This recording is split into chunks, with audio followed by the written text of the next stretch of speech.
and the constituency, just to encourage them to, to continue with their ANC work. But here's the Deputy President. Deputy President, can you briefly explain to us the purpose of the visit? You have been here for the past 2 days. What have you uncovered, and what are the people saying? And obviously, with the challenge of with the decline of mining area, what is it that the ANC can best do to revive the mining in this area so that there is, job opportunities for young and old in this area? Well, it's been a real joy to be here in Welkom. In many ways, for me, is to renew historical bonds, because this is the one place I used to frequent almost 3 times a week when we were organizing mine workers, and it's been a real pleasure to have met a number of people who worked in the mines when I was still General Secretary of the National Union of Mine Workers. And indeed, this mining town is facing a huge challenge. Many mines that used to be the heartbeat of the economy, not only of the Free State but also of the country, have closed down, largely because the gold ore body has become depleted, but the economic infrastructure remains here, and the human capital is still here. Many of the people who worked on the mines are still around here, but they're unemployed now. And they are industrial workers, so they know how to work in industry.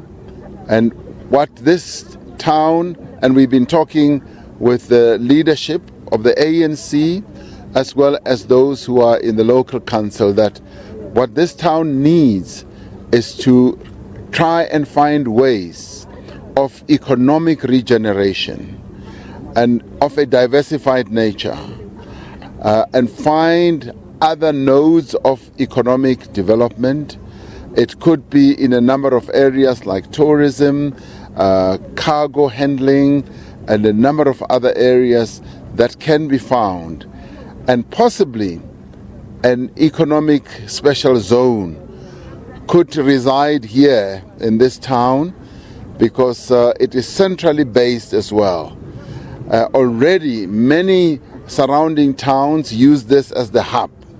So it calls for a new form of economic generation, and this will be a very innovative type of idea to ensure that our mining towns don't die, and we find a diversified new way of injecting more life into our mining towns. This is so because the industrial infrastructure is still in place. It has not died, it has not gone too old, and the workers are still here, and we can reskill a number of people and reposition towns such as Welkom. Fortunately, the leadership in the local council here in the municipality are already thinking in broad terms in that way, and just walking the streets of Welkom, I've met 2 or 3 people who also have ideas. So I would say, if there ever was a town that needs an economic summit, it is this town that can bring people together so that we can begin to see which trajectory this town could take on an economic development basis. And government is prepared to support initiatives that are going to inject economic activity in a town like Welkom, Virginia, Odendaalsrus, where there used to be a lot of mining activity. So once new ideas can be brought to the fore, we should be able to mobilize the private sector, and indeed to mobilize, labor, to mobilize a number of other people and government departments to see what we can do. A lot of people still live here. These people are committed to become part of the regeneration process of getting Welkom to be repositioned.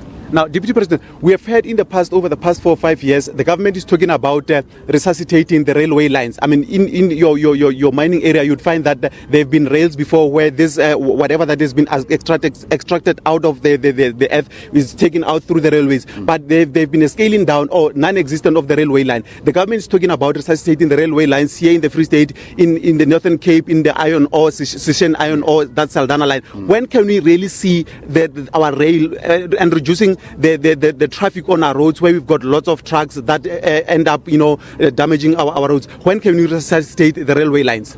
Well, the resuscitation of our rail lines is underway.